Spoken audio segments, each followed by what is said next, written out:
שלום לכל חברי הקבוצה הנחמדים. הרבה שואלים מדוע אנחנו חוזרים שוב ושוב על התורה הקדושה.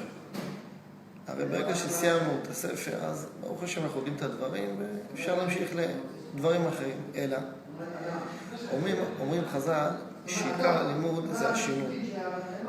ברגע שהאדם הוא משנה לדברי התורה, הוא מפנים את הדברים, אז זה יותר נחקק ויותר הדברים מתיישבים על ליבו.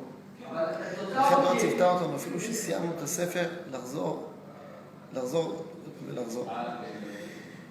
באמת נשאלת השאלה, הרי אנחנו קיבלנו בתורה, המצוות של התורה הם תרי"ג. שזה לא 613 מצוות. ומן הראוי היה שנחלק, יש לנו 5 חומשים, אם נעשה 613, נחלק ל5, זה יצא בערך כל פרשה 120-125 מצוות, ואז החלוקה תהיה שווה. אם נתבונן, אנחנו נראה שספר בראשית, כל הספר, שיש בו הרבה פרשיות, הוא מונה רק 3 מצוות. ולכאורה, שאת השאלה מדוע החלוקה היא כזאת קיצונית? אם יש לנו 613, למה בספר בראשית דווקא 3 מצוות? אלא אמרו לנו חז"ל שדרך ארץ קדמה לתורה.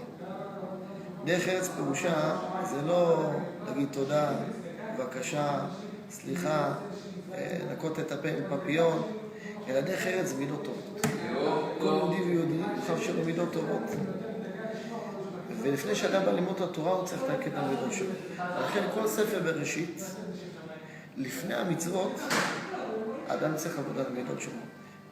בספר בראשית אנחנו רואים את אבות הקדושות, את האימהות, את הדמויות שאנחנו צריכים בעזרת השם לחקות אותם ולשאוף להיות כמותם.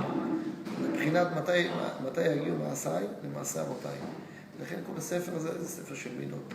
אברהם אבינו עמוד החסד, יצחק אבינו עמוד העירה, יעקב אבינו עמוד התורה. וברגע שאנחנו בעזרת השם אנחנו נעבוד על המידות, אלו מידות טובות, אז באמת התורה תיכנס בנו. יהי רצון שבעזרת השם דברי התורה יהיו להצלחת הקבוצה ולכל עם ישראל, אמן כן יהי רצון.